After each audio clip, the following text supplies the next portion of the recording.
Greetings, dear assorted listeners. Welcome to another episode of Captain Casual's Rambling About. You're listening to Michael today, and I shall ramble about our latest single, Onward and Up. So off we go. So, Onward and Up. What is it about? Well, despite being in E minor, it's actually a bit of an expression of optimism, really. See, we got to work on this track pretty much immediately after we finished Blue December, and well, we were feeling pretty good about that song in particular because Blue December is a banger. If you haven't heard it yet, we shall link it somewhere. And, generally we've been experiencing a bit of an uptick in our listener numbers and so on and so forth. The slow, gradual, sort of organic growth you'd look forward to as a musician. And yes, this song sort of expresses the optimism we were feeling at the time and are still feeling at this point. So yeah, we were thinking of listener numbers and things like that, which in turn got us all excited, and hopefully that will show in the song. Hopefully you'll hear that sort of, that sort of optimistic note, even though it is in a minor scale. Yeah, it's actually one of the most... No, actually, I think it is the most complex tune we've made so far. It has 12 different tracks, so different instruments, different elements. It's not exactly an orchestra, of course, but, considering how our usual work goes, it's quite a lot. It's quite complex and multi-layered. So, some things of note about the song and the instruments we've used.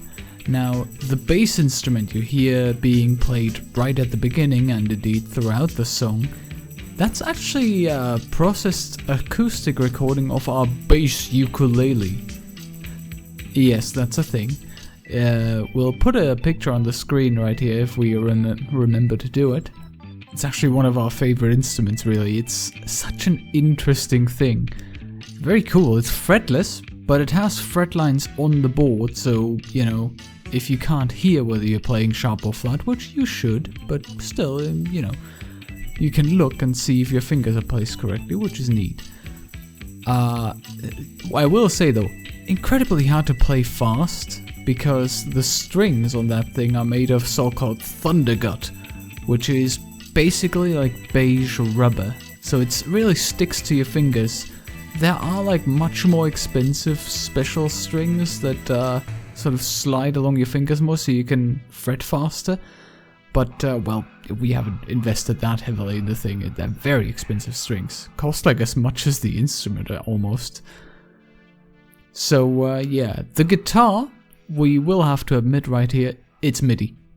We actually wrote the guitar parts using our actual Strat.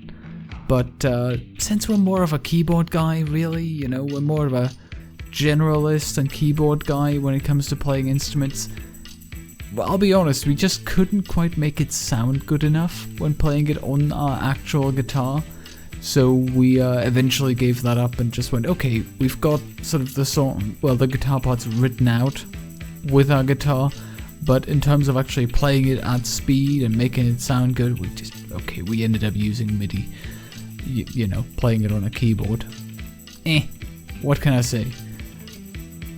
Also, with that guitar sound, this isn't an ad, but Artorias FX Refract, that plugin did dirty things to that sound, and we love that effect. It made it, that really came through for us in this one. We kinda love Arturia in general. It's sort of our go-to brand for effects and a bunch of instruments as well. We're not being paid to say this, by the way, hashtag non-spawn, etc. We both think the organ is actually the best element of the song.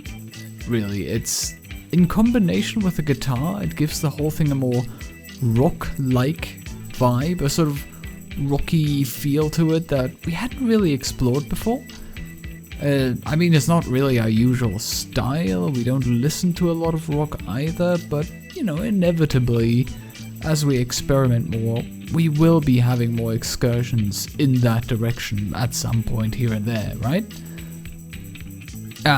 a word on the visualizer, because it sort of evolved in an interesting way. You might be wondering why it's, well, on fire. Okay, so what happened here is basically this. Those plus arrow symbols going upward and downward, right? They're kind of meant to indicate listener numbers and the like. You know, as we pointed out, the song's sort of an expression of our optimism about how things are going, how listener numbers are up, etc. You know, it was meant to represent that at first. And it still does in this interpretation.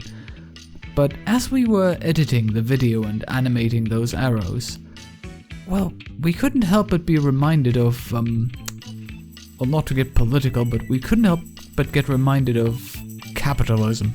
Specifically, the kind of sort of corrupted, unsustainable, you know, constant, infinite growth style capitalism that's unfortunately become so prevalent in the last couple of decades in the Western world.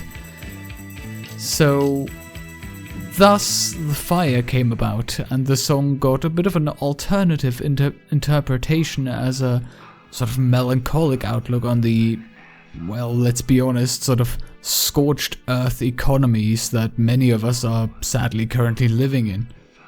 But as a rule, we try to always keep a positive outlook, so we don't want to push that interpretation any further unless we actually make a song that's meant to be about it.